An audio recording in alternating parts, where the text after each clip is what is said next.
High walls, barbed wires, armed towers, and concrete cells. The very architecture of hopelessness. Prisons across history weren't just meant to hold criminals.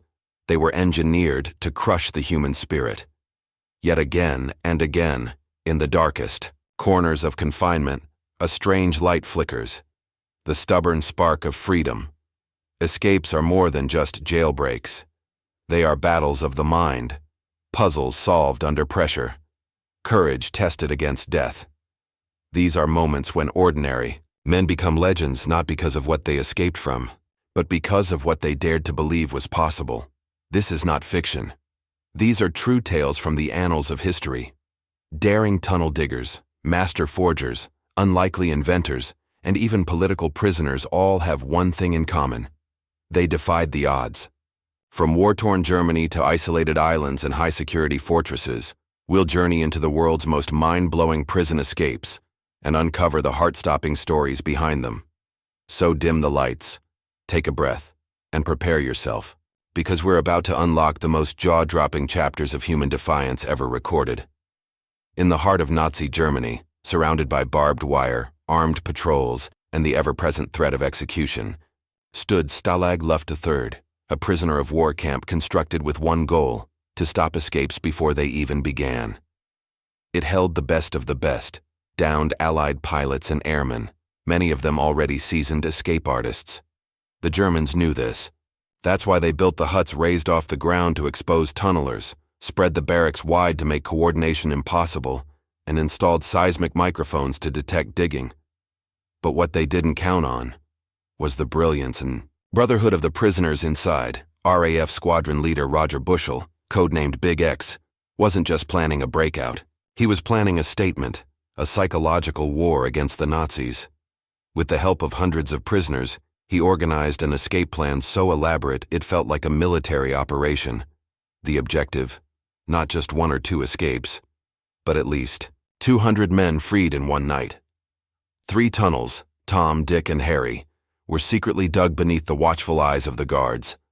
The soil had to be hidden in secret compartments, the air pipes built from powdered milk tins, and the digging done. Using tin cans, forks, and bare hands, they built underground rail systems using wagon tracks, forged documents using stolen typewriter ribbons, and even held fashion sessions to stitch civilian clothes out of military uniforms. On the night of March 24, 1944, under a blanket of darkness and snow, 76 men slid one by one through the 30-foot deep, 300-foot-long tunnel. Harry. It was supposed to be 200, but a last-minute collapse slowed the exit. Still, hope was real, until floodlights caught the 77th man. Alarms screamed, dogs barked, the manhunt began. Within days, 73 were recaptured, but the real tragedy was what came next. Adolf Hitler personally ordered the execution of 50 of them, breaking international laws of war. It was a massacre disguised as punishment, yet even in death, they became immortal. Their sacrifice and strategy became known as the Great Escape, inspiring books, films, and legends. Because even though they didn't all make it home, they made history. Surrounded by bone-chilling waters and roaring currents, Alcatraz Island was America's answer to the uncontainable. Nicknamed the Rock, this federal prison off the coast of San Francisco held the worst of the worst: bank robbers, murderers, and even the infamous Al Capone. With 30-foot-high walls, guard towers with orders to shoot to kill, and shark-infested tides, Alcatraz was supposed to be escape-proof. But in 1962, 3 men proved otherwise. Frank Morris, a career criminal with a genius-level IQ, and the Anglin brothers John and Clarence, were quiet, disciplined, and deadly determined. Over the course of months inside their cells, they hatched a plan so meticulous it rivaled a Hollywood script. Using metal spoons, discarded tools, and even a stolen vacuum cleaner motor, they chipped away at the ventilation ducts behind their beds, a few millimeters at a time, hiding the holes with cardboard and paint. They created a secret workshop above the cell block where they built an inflatable raft out of 50 rubber raincoats, glued together with stolen adhesive. For decoys, they made life-size dummy heads out of soap, toilet paper, and real human hair, snuck from the prison barbershop. The heads were placed in their beds, so guards on night duty wouldn't notice their absence. On June 11, 1962, they vanished into the night. They crawled through the vent shafts, up a service corridor, across the roof, down a drain pipe, and through a chain-link fence. At the shoreline, they inflated the raft, launched into the black waters, and were never seen again. The FBI launched a 17-year investigation. The official stance? Presumed drowned. But their bodies were never found. In the years since, there have been sightings, postcards, and even deathbed confessions. One letter received in 2013 claimed, "Yes, we all made it that night. No one knows for certain. But one thing is undeniable. They beat the rock. And in doing so, they turned one of America's most feared prisons into the scene of its greatest mystery. Long before the storming of the Bastille sparked the French Revolution, it was already a symbol of tyranny, a place where people disappeared behind stone walls, swallowed by the whims of kings. It was here, in 1717, that a young man named François-Marie Arouet, better known to history as Voltaire, found himself locked away for writing poetry that mocked the crown. The Bastille was feared not just for its cruelty, but for its silence. No trial, no charges, just a lettre de cachet, a royal command, and your fate was sealed. Voltaire, 23 years old and burning with intellect, wasn't the kind of man who would go quietly. But he wasn't about to dig a tunnel or scale the ramparts. His weapon was far more dangerous: his mind. Within weeks of his imprisonment, Voltaire began working the system from the inside. He wrote letters, charmed guards, and convinced high society that his imprisonment was an affront to justice and art. His wit and influence turned him into a cause célèbre. When he was finally released after 11 months, it wasn't because he escaped physically, but because he escaped the idea of being controlled. But that wasn't the end of his defiance. He would later return to France, mock the monarchy again, and live to see his writings ignite revolutions. The Bastille didn't break him. It forged him into one of the most powerful voices of the Enlightenment. In the context of prison escapes, Voltaire's is one of the most subtle and brilliant. He didn't run. He didn't dig. He outthought the prison and made the walls irrelevant. It's a reminder that sometimes the most daring escapes don't happen with ropes or tunnels, but with ink, paper, and an unbreakable will. The American Civil War wasn't just fought on the battlefield. It raged behind bars, in the shadows of prisons where starvation, disease, and despair were the only certainty. And among these grim facilities, Libby Prison in Richmond, Virginia, stood out as one of the most notorious. It was a converted tobacco warehouse that became a nightmare for captured Union officers. Packed into overcrowded, lice-infested rooms, more than 200 men were crammed together without blankets or hope. But hope, it turns out, is a stubborn thing. In early 1864, a group of Union officers decided they would not die in Libby. Led by Colonel Thomas E. Rose, they devised a plan so desperate, so intricate, that it would take months of secrecy and courage to pull off. Their idea: dig a tunnel underneath the very walls that confined them, through crumbling foundations, rat-infested sewage, and Confederate territory. Night after night, lying flat on their stomachs in pitch darkness, they clawed at the soil with knives, chisels, and bare hands. The stench of waste was overwhelming. The risk of being heard was constant, and yet, inch by inch, they carved a path to freedom beneath the prison floor. On the night of February 9, 1864, their tunnel finally emerged into a dark alley beyond the prison wall. 109 Union officers squeezed through the narrow passage, disappearing into the night. Some ran barefoot through snow. Others hid in barns and basements. In the end, 59 made it safely to Union lines, despite dogs, patrols, and Confederate manhunts. It was one of the largest and most successful prison breaks of the Civil War, a story not just of escape, but of resistance, unity, and defiance against unbearable odds. For the men who escaped Libby, it wasn't just about freedom. It was about reclaiming the fight and reminding the world that even in a cage, the human spirit refuses to be broken. Most prison escapes involve digging, disguises, or hiding in laundry carts. But Pascal Paillet, A French criminal known for robbery and high-level connections had something else in mind: air superiority.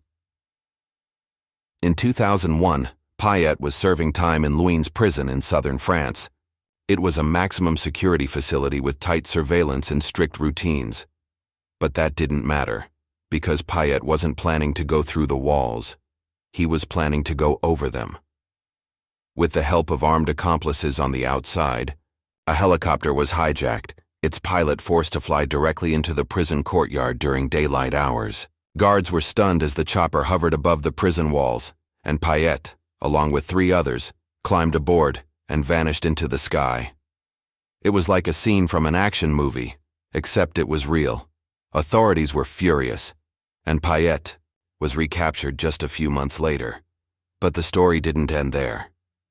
In 2003, from behind bars, Payet helped organize another helicopter escape for someone else.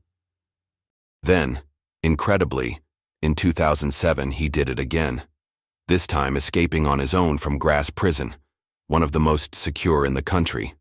Again, a helicopter landed in the yard, the guards were overwhelmed, and Payet was lifted out like something from a Mission Impossible film. It was a record-breaking moment. No one in European criminal history had ever escaped prison by helicopter twice, let alone 3 times, and coordinated it while imprisoned. Pascal Payet became a legend, not because of his crimes, but because of his sheer audacity. His story reveals the evolving face of prison breaks in the modern age, where brute strength gives way to logistics, where technology becomes the escape tool, and where the sky, quite literally, is no longer the limit.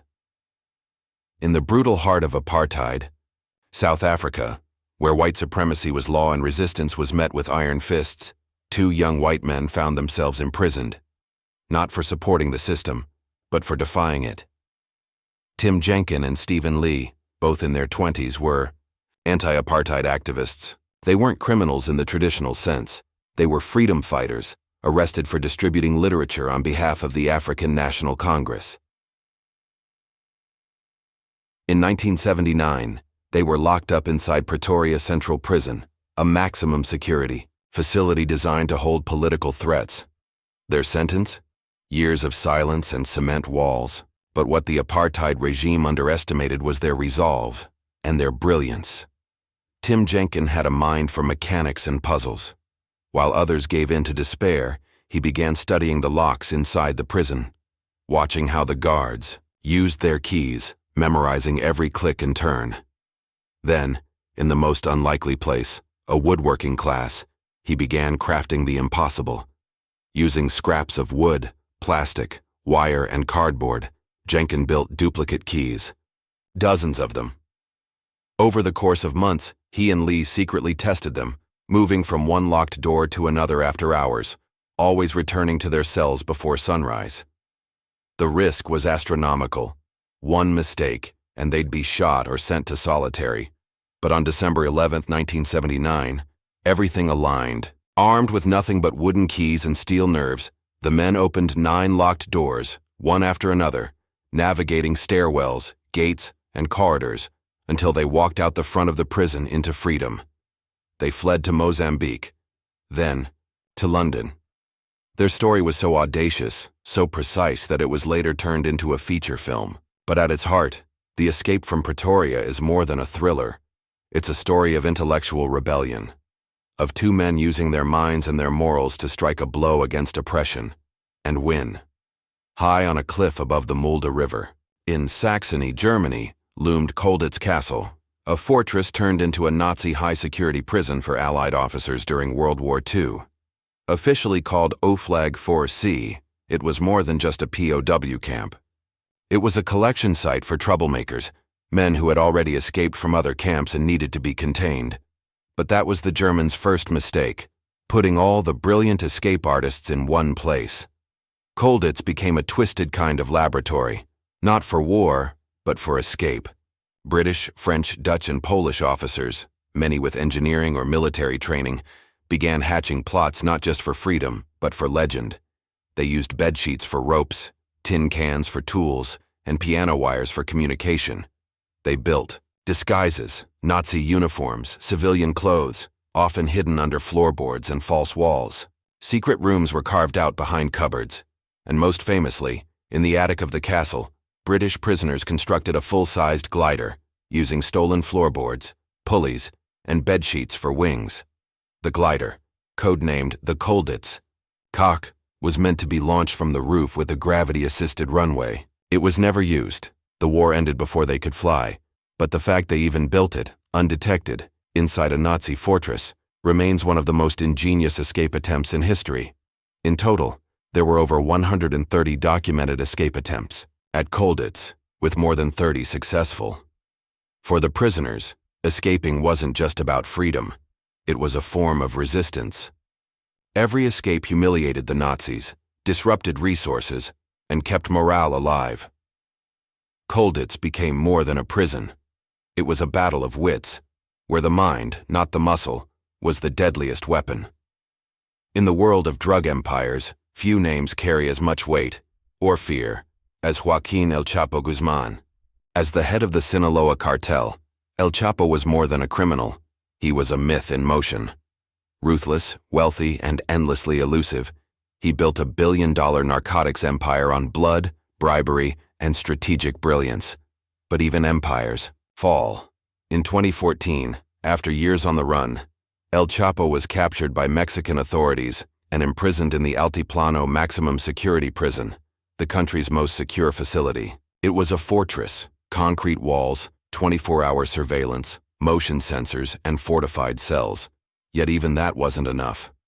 On July 11, 2015, the security cameras in El Chapo's cell showed something bizarre. He vanished. One moment, he was pacing.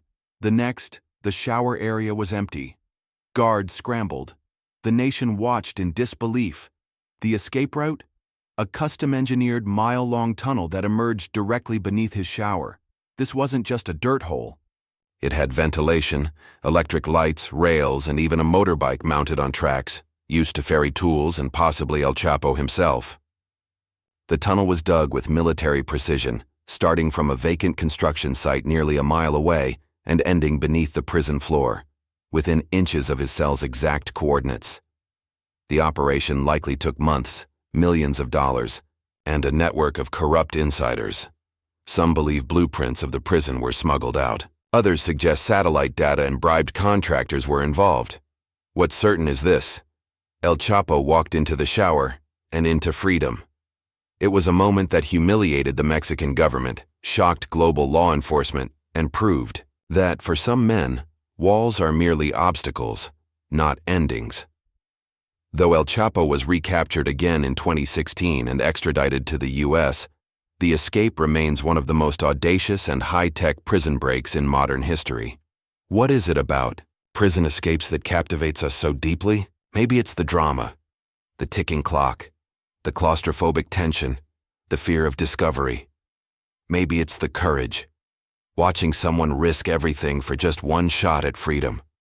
Or maybe deep down, it's something simpler: the universal desire to break free from our limitations, our cages, our circumstances. Across history, these stories remind us that no system is foolproof. No wall is unbreakable, and no amount of power can fully crush the human spirit when it decides to rebel. Whether it was a glider launched from a Nazi castle, a wooden key unlocking apartheid's grip, or a tunnel dug beneath a cartel king's cell, each escape we've explored was more than an act of desperation. It was a testament to human will.